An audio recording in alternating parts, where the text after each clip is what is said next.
Sarkin fada a ɗauki wannan tsoho a je a sa shi ɗakin duhu. An gama ranka a zuba mai sauraye. An gama ranka daɗe. Shantali kai kuma ka shiga cikin gari kai shela. Ina ka sanar da jama'a cewa a haɗa a tudu. An gama ranka shi daɗe.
To ka gani dai zan yi tafiyan nan.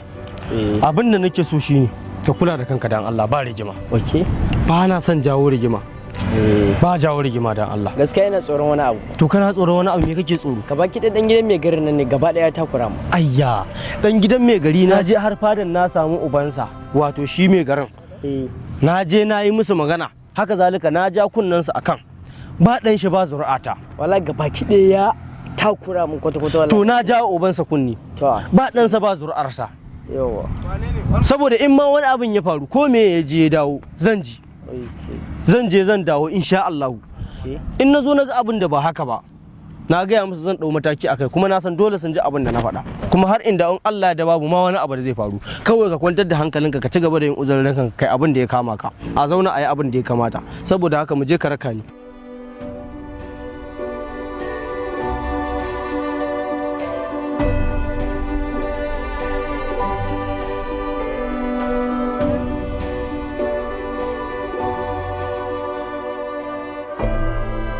Sarkin fada. Ina jin karan ka shiga. Me binciken ku ya baku akan gudun wannan tsohon? Tabbas binciken mu ba abin da ya bamu amma akwai abin da nake zargi. Zargi kuma wani irin zargi? Kamun faruwar guduwa wannan tsoho tabbas na ga maliman ya je gurinsa. Kuma ina da tabbacin shi ya bashi lakani ya gudu. Ka tabbatar da abin da kake faɗa? Na tabbatar 100%. A ji a kamo shi. Ba matsala ranka shi da Allah ya ƙara lafiya.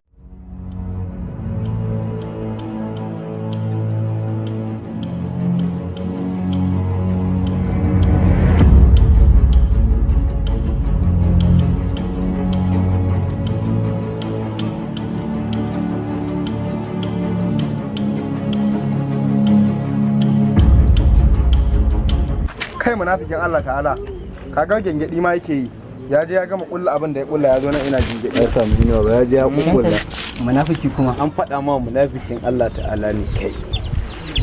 Yanzu hakan nan sarki ne ya aiko mu lokaci ya bamu ka zo mu je fada yana kiran. Me ke faruwa? In wannan in ka je kaji. ka san abin da kai Ka san me kai. yawa an ka je can ka mai bayani To ba matsala ku je insha Allah. ai kafin mu kai ina kamo hannu Kawai zo mu je.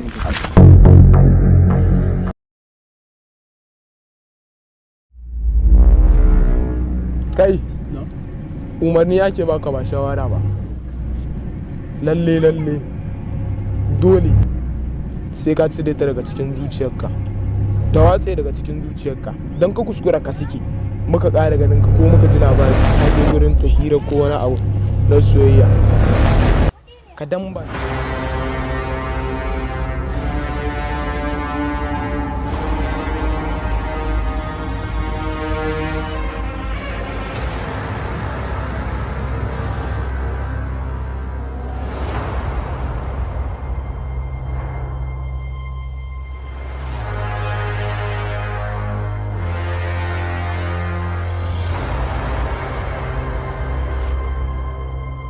To daga yau duk wanda ya kare maka rashin kunya dukan mutuwa za ka yi mishi,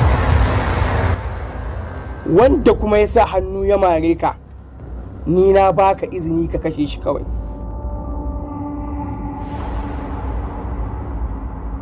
Za ki fito ne ko in shigo in miki mugun duka munafuka tsohuwa? Ɗana ba zai iya ɗaukar yarinya ya su gudu ba. Sarki yana faɗa kina faɗa saboda kin rena sarauta.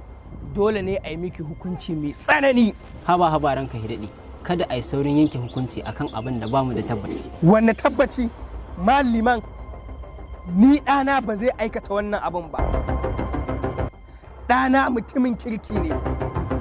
Ɗana abun kwaikwayo ne ga mutanen garin nan.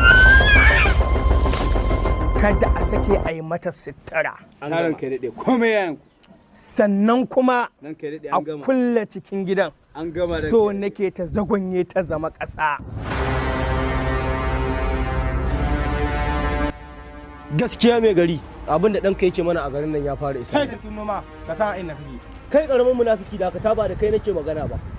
Gagare Ya ne?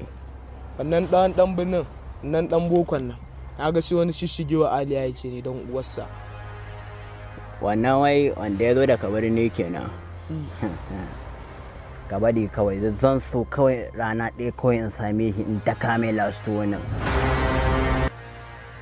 An bafa. Ina so a bar shi a nan gurin. Kada a bashi ci, kada a bayi sha. Har izuwa gobe da safe. Yanzu ma liman da kai za a haɗa baki a ci amanar garin nan?